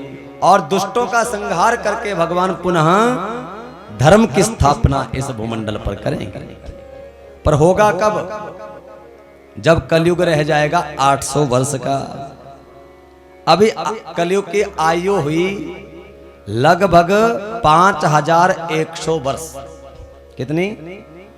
5100 वर्ष जो है कलयुग की आयु हुई, और कुल आयु है कलयुग की 4,32,000।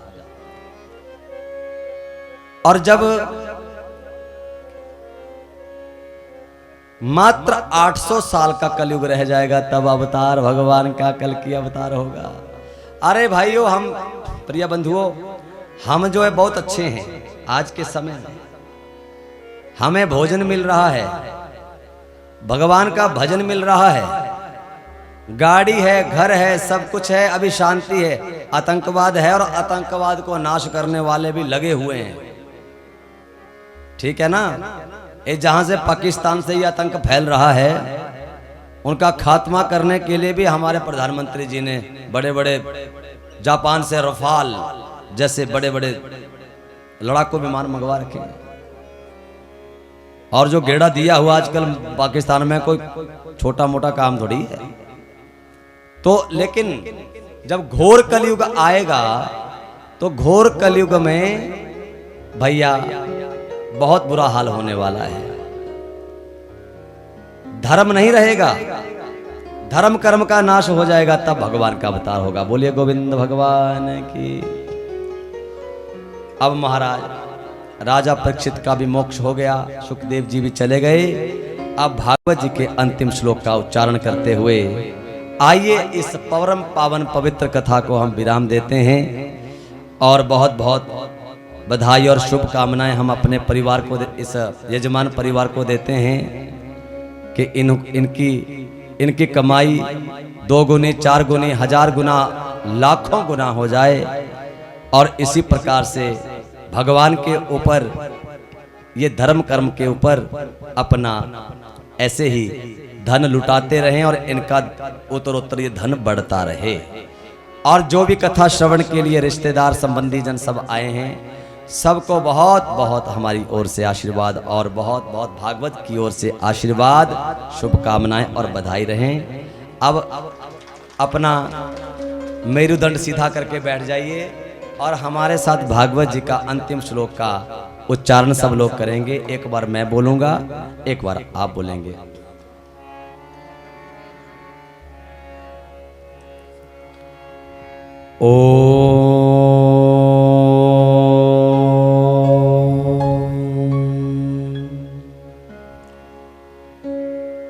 नाम संकीर्तनम यस्य, नाम संकीर्तनम यस्य सर्व पाप प्रणाशनम, सर्व पाप प्रणाशनम, प्रणामो दुःख समनः, प्राणो दुःख शमनः, तम नमामि हरिं परम, तम नमामि हरिं परम। नाम संकीर्तनम यस्य, नाम संकीर्तनम यस्य सर्व पाप प्रणाशनम, सर्व पाप प्रणाशनम, प्रणामो दुःख शमनः, प्रणामो दुःख शमनः, नमामि हरिं परम, नमामि हरिं परम। बोलो भागवत महापुराण की जय हो। जय जय श्री राधे, जय जय श्री राधे, जय जय श्री राधे।